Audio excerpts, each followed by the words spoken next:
अस्सलाम वालेकुम।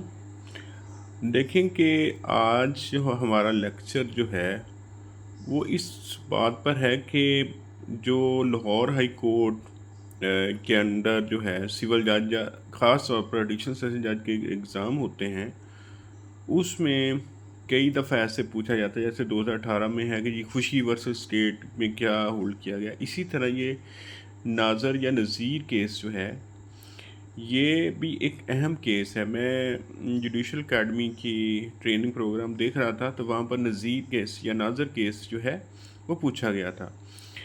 तो उस पर सर्च करने के बाद ये PLD 2014 SC 241 है, और इसके बाद 2024 SCMR 209 है, जिसमें ये अगर इसमें लैंडमार्क जजमेंट है वो PLD 2014 SC 241 है, कि ऐसी जजमेंट जिस पर बाद में ये 2024 में इसी की बेस पर ये साइटेशन सुप्रीम कोर्ट की आई है कि अगर कोई ऐसी फ्रेश ग्राउंड जो पे के पहली जो बेल एप्लीकेशन में थी उस वक्त ना मांगी गई, उस वक्त वो बेल जो है वो वापस ले ली गई और वो ना मांगी गई, तो बाद में सब्सिक्वेंट अगर बेल इस ग्राउंड पर दी जाएगी कि ये फ्रेश ग्राउंड है, हालांकि पहली जो दरख्वास्त थी उस वक्त भी ये फ्रेश ग्राउंड मौजूद थी, तो उस तरह की जो फ्रेश ग्राउंड है उसको नहीं माना जाएगा और उस बेस पर जो है वो बेल नहीं दी जा सकती, कंसीडर नहीं की जा सकती। ऑनरेबल कोर्ट ने कहा कि होल्ड फरमाया कि जब पहली बेल एप्लीकेशन थी तो कौंसल जो थे अक्यूज़ को, उनको चाहिए था कि उस पर उसको प्रेस करते कि जी ये ग्राउंड है, फ्रेश है, लेकिन उन्होंने उस वक्त उसको प्रेस नहीं किया और बेल को विड्रा कर लिया, और बाद में सब्सिक्वेंट स्टेज पर उन्होंने फिर बेल दायर कर दी कि जनाब ये जो नई जो है ग्राउंड है, तो लेकिन वो उस ग्राउंड को फिर फ्रेश ग्राउंड नहीं माना जाएगा। तो उसमें आपने ना, ये एक मैं आपको टिप्स दे रहा हूँ कि देखें कि आपने ना कोशिश करनी है कि कुछ जो हैं ऐसे मशहूर केस है उनको पार्टीज़ नेम के साथ याद रख लेना है, ठीक है। जैसे ज़ुबैर केस है, PLD 1986 SC, ठीक है। इसी तरह ये वाला है। उसके बाद है तारक परवेज़ वर्सेस स्टेट है, PLD 1934 SC जो है।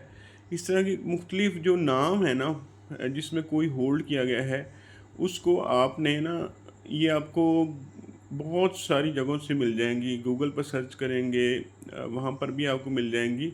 तो आपने पार्टीज़ के नाम से याद रखना है या साइटेशन नंबर याद रखना है।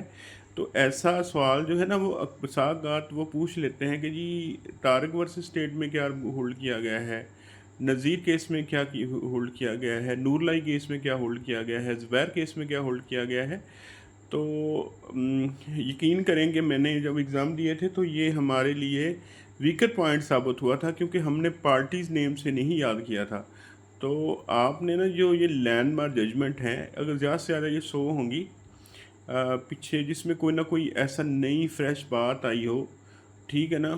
अयूब मसीह वर्सेस स्टेट है, ठीक है। ऐसे साइटेशंस हैं, तो आपने ना उनको याद रखना है। उनकी पार्टीज के नाम से भी या साइटेशन नंबर से भी पूछा जा सकता है, और कोशिश करें कि ये एक सवाल वो पूछ लेता है ख़ास तौर पर एडिशनल में, और सिविल जज में भी पूछा जा सकता है। तो पार्टी नेम से आपने याद कर लेना है, ये नाज़र है या नज़ीर है, इसमें दोनों को स्पेलिंग्स इसी तरह ही होते हैं, तो आपने ये याद रखना है। तो मुझे कोई भी बात नई चीज़ मिलती है ना, तो मेरी कोशिश होती है आपसे शेयर करूँ। तो ये जो है नाज़र केस है या नज़ीर केस है, ये इसमें ये होल्ड किया गया है, तो ये आपने याद रखना है। Thank you so much for watching my YouTube channel. और मेरी कोशिश होगी कि कौन सी चीज़ें जो हैं वो आपके लिए एग्ज़ाम में कारआमद साबित होंगी या फिर प्रैक्टिस में कारआमद साबित हो, जिसमें मेरी 22 साल की जो एक्टिव प्रैक्टिस है, तो मैं आपसे शेयर करता रहूँ। Thank you so much.